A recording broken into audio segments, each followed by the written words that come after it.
This fort was built by the British in the year 1786. Yeah, they came here for trade. Yeah, because from India, their ships would want to sail directly to China. Yeah, to buy tea. Yeah, so it was a long journey. So they thought Penang was a good place for stopover for them to get fresh water, timber to repair their ships. Yeah?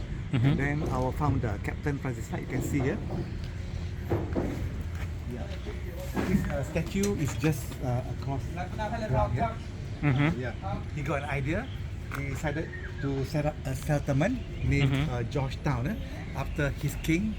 At that time it was King George III. Yeah. Yeah. This fort was built for defense. Yeah. And it was built in 1786, but it was upgraded. Yeah.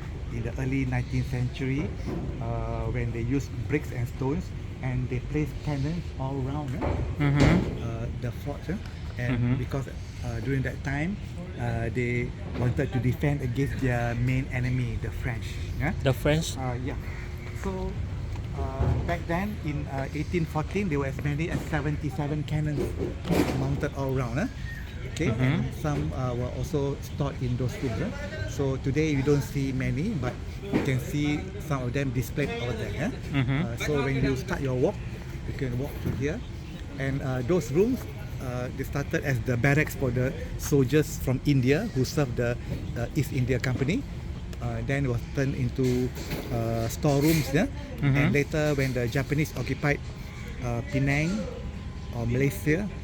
In 1941, they converted most of those rooms into workshops. Yeah? Yeah. And later you can see a tram line that was laid by the Japanese. Yeah. Tram? A tram line. Yeah. Yeah.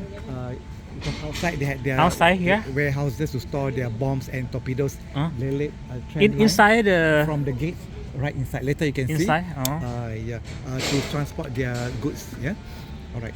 And that building, it looks like a church, but it's not a church. It's there's a place where they stored the gunpowder for the cannons and muskets. You can enter, but you see there's a ramp going up. You can go up little halfway to look at how thick the walls are. Yeah. Then opposite you can see the statue of our founder, Francis Light. Then you can go up the rampart. You can see our the seafront. You can see more cannons. Yeah. Another gunpowder room. And come, I'd like to show you.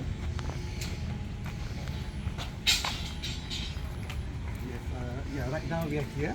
So you take a walk. Yeah. And then you go up here. And then at this side, you can see that they are now digging. Yeah.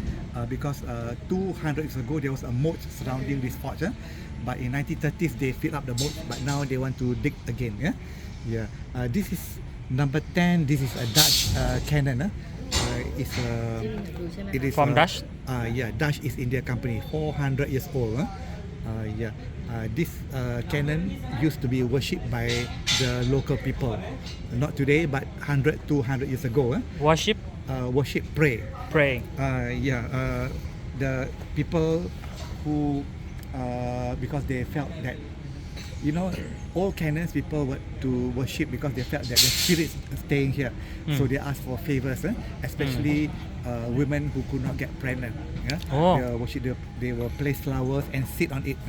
According to local folklore, some were blessed with children. But it's just story only. We don't know whether it's true or not. Yeah. So maybe in Thailand and Indonesia, where you can ask for child. Maybe if you go to very old ancient sites where some old cannons, probably in Thailand and Indonesia you can hear same story. Yeah? Then you can walk. Okay, you see that tower? Come. Yeah, the British call it in front of the lighthouse. They call it the flag staff. Yeah. 100 years ago, it used to signal. Yeah, for signaling. One here, and the other one at the top of Penang Hill. Out there, they will look out for ships coming from north, west, and south. And then they will signal to Fort Cornwallis what types of ships coming to Penang Port. Yeah, until they use this until early 1900. Then they stop. Yeah, because when they introduced the telegraph machine. And then they don't use the flags anymore. Yeah, yeah. And then you can walk up here, and then at the end there's a viewpoint to view the lovely Queen Victoria Clock Tower. Yeah, it's 97 feet tall. Yeah, to commemorate the Diamond Jubilee of the reign of Queen Victoria. When Queen Victoria, she started to be the Queen of the British Empire from 1837 until 1897. But then they started to build a tower to honor her. We call it the Queen Victoria Clock Tower. Yeah. Okay. This fort built for defense, but it was never under attack. Yeah.